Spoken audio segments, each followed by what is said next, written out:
اعوذ باللہ من الشیطان الرجیم، بسم اللہ الرحمن الرحیم۔ آج ہم لوگوں کا ٹاپک ہے سزا کی اقسام۔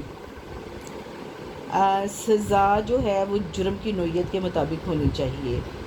سزا دیتے وقت اتفاقی غلطی اور عمدن قصور کا لحاظ رکھنا چاہیے۔ بچوں کی طبیعت اور ماضی کی کارکردگی کے مطابق سزا جو ہے وہ تجویز دی جانی چاہیے۔ بعض بچے حساس اور نازک طبیعت کے ہوتے ہیں، عموماً وہ صرف گھور کر دیکھنے سے ہی پانی پانی ہو جاتے ہیں۔ ماہرین کے خیال میں بچوں کی انفرادی اختلافات کے پیش نظر ان کو دی جانے والی سزاؤں کی نوعیت اور مقدار مختلف ہوتی ہے۔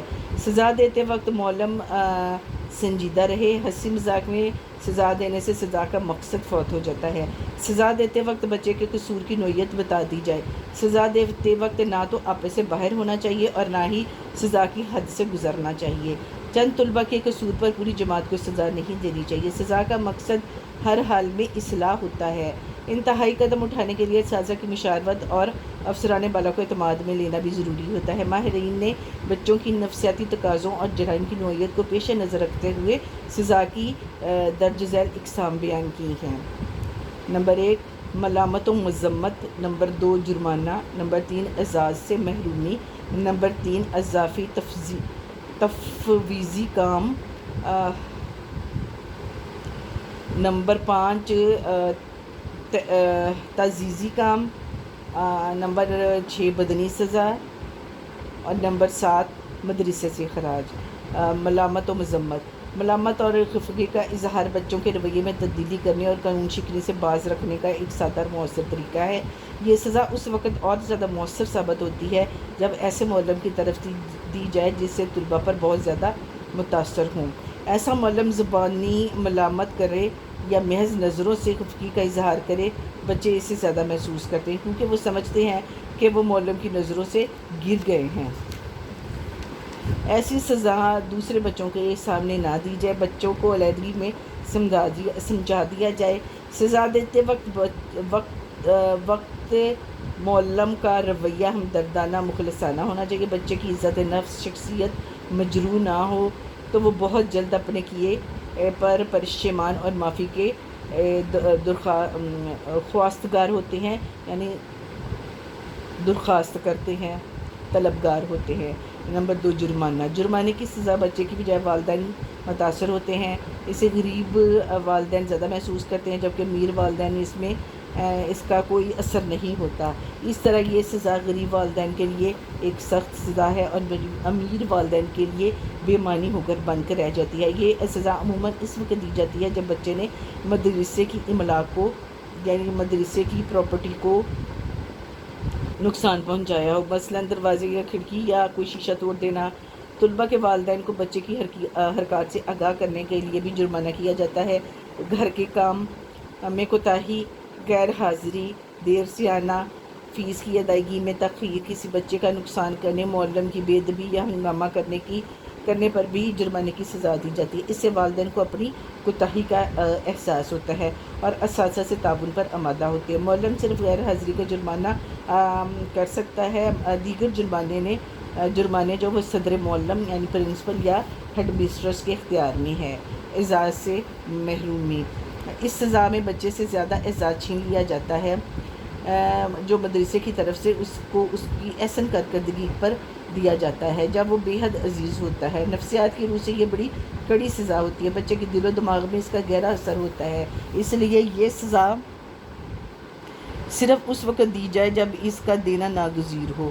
پڑھائی میں کوتاہی، فرائض سے غفلت پر مانیٹر کو مانیٹر شپ سے الگ کر دینا، کھلاڑی کو ہنگامہ آرائی کرنے پر کھیلوں میں حصہ لینے سے عارضی طور پر روک دینا، گستاخی یا بے رخی پر ہم نصابی سرگرمیوں میں شرکت پر پابندی لگا دینا، نظم و ضبط کی خلاف ورزی کرنے کی صورت میں اعزازی اسناد، انعامات و اعزازات کا واپس لے لینا، اس سزا کی صورتیں ہیں۔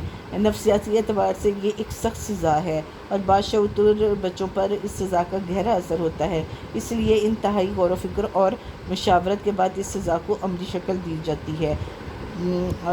اضافی تفویضی کام، تفویض کار میں غفلت، پڑھائی میں کوتاہی، عدم دلچسپی کا اظہار کرنے، نظم و ضبط کی صورتحال خراب کرنے یا غیر پسندیدہ سرگرمی میں ملوث ہونے پر بچوں کو گھر کا اضافی کام جو ہے وہ دیا جاتا ہے. مثلاً باقی بچوں کو ریاضی کے 2 سوالات حل کرنے کو کہا جاتا ہے اور مزید 2 سوالات کا اضافی کام سزا یافتہ بچے کو دیا جاتا ہے. اس کا اضافی کام کا مقصد بچے کو غلطی کا احساس دلانا اور اسے مدرسے کے نظم و ضبط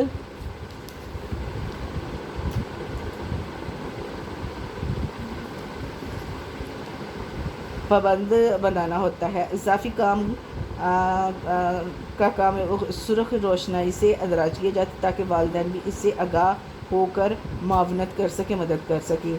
تعزیری کام یہ سزا مدرسے سے بھاگنے سے، مدرسے میں دیر آنے سے اور تفویضی کام میں لاپرواہی برتنے پر دی جاتی ہے. اس سزا کا مقصد کام میں کوتاہی کرنے پر یا عدم دلچسپی کا شکار ہونے کا احساس دلایا جاتا ہے. تعزیری کام کا پیریڈ اوقات مدرسہ کے فوراً بعد ہوتا ہے. اس کا دورانیہ مدرسے کے ایک پیریڈ کے برابر ہوتا ہے. معلم کے لیے اس کی اجازت اور نگرانی ضروری ہوتی ہے ورنہ اس سے مفید نتائج برآمد نہیں ہوتے. تعزیری کام کا پیریڈ طبیعت میں روانی اور معمولات میں باقاعدگی پیدا کرنے کے لیے رکھا جاتا ہے. یہ کام اتنا آسان ہوتا ہے کہ بچے آزادانہ طور پر بغیر کسی مدد کے مخصوص پیریڈ کے اندر کر سکتے ہیں. تعزیری کام کا مقصد صرف سزا نہیں بلکہ اسے مطلوبہ مقاصد حاصل کیے جاتے ہیں. تعزیری کام کا اندراج تعزیری کام کے رجسٹر پر کیا جاتا ہے اور کسی تجربہ کار اور ہمدرد معلم کو اس کام کی نگرانی کے لیے معمول کیا جاتا ہے. بدنی سزا کے متعلق 2 آراء ہیں. بعض ماہرین کا خیال ہے کہ بچے کو بدنی سزا ہرگز نہ دی جائے. اس سے جسمانی تکلیف سے زیادہ روحانی اذیت ہوتی ہے، عزت نفس مجروح ہوتی ہے. بدنی سزا سے بچہ بزدل ہو جاتا ہے، کام سے دلچسپی ختم ہو جاتی ہے، بزدلی، مکر و فریب اور ریاکاری سے کام لینے کی عادت پڑ جاتی ہے. اس سے اپنے آپ پر اعتماد نہیں رہتا اور ہر بات میں دوسروں کا سہارا ڈھونڈتا ہے. تخلیقی صلاحیتیں دب جاتی ہیں اور لکیر کا فقیر بن کر رہ جاتا ہے. بدنی سزا سے غیرت اور آزادی کا مادہ ختم ہو جاتا ہے. اس کے برعکس ماہرین جسمانی سزا کو ناگزیر خیال کرتے ہیں. ان کا کہنا ہے کہ اگر بچے کو بدنی سزا نہ دی جائے تو وہ تعلیم حاصل نہیں کر سکتا، نہ اس کے اخلاق سدھر سکتے ہیں. بدنی سزا سے اجتناب کرنا، تاہم بعض اوقات ایسی صورتحال پیدا ہو جاتی ہے جس میں یہ سزا دینا ضروری ہو جاتا ہے. مثلاً بدچلنی، بد اخلاقی، بے ادبی، دھیگا مشتی کی صورت میں سزا ملنی چاہیے. اس صورتحال میں چشم پوشی مدرسے کے نظم و ضبط کو خراب کر دیتی ہے اور مدرسے کے ضبط پر منفی اثرات مرتب ہوتے ہیں. مدرسے سے اخراج.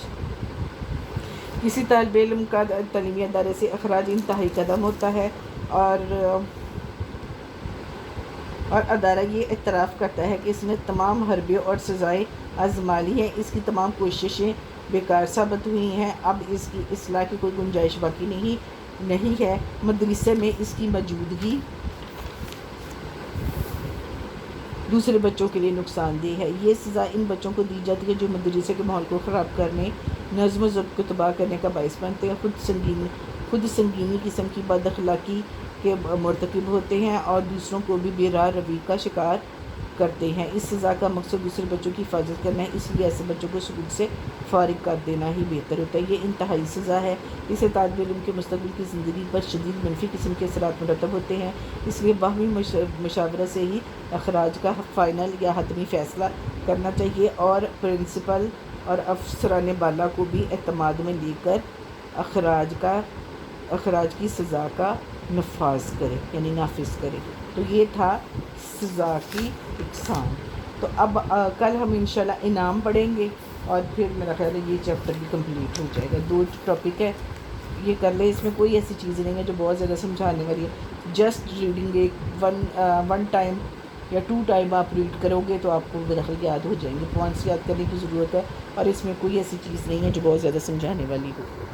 چلیں ٹھیک ہے، آج کے لیے اللہ حافظ.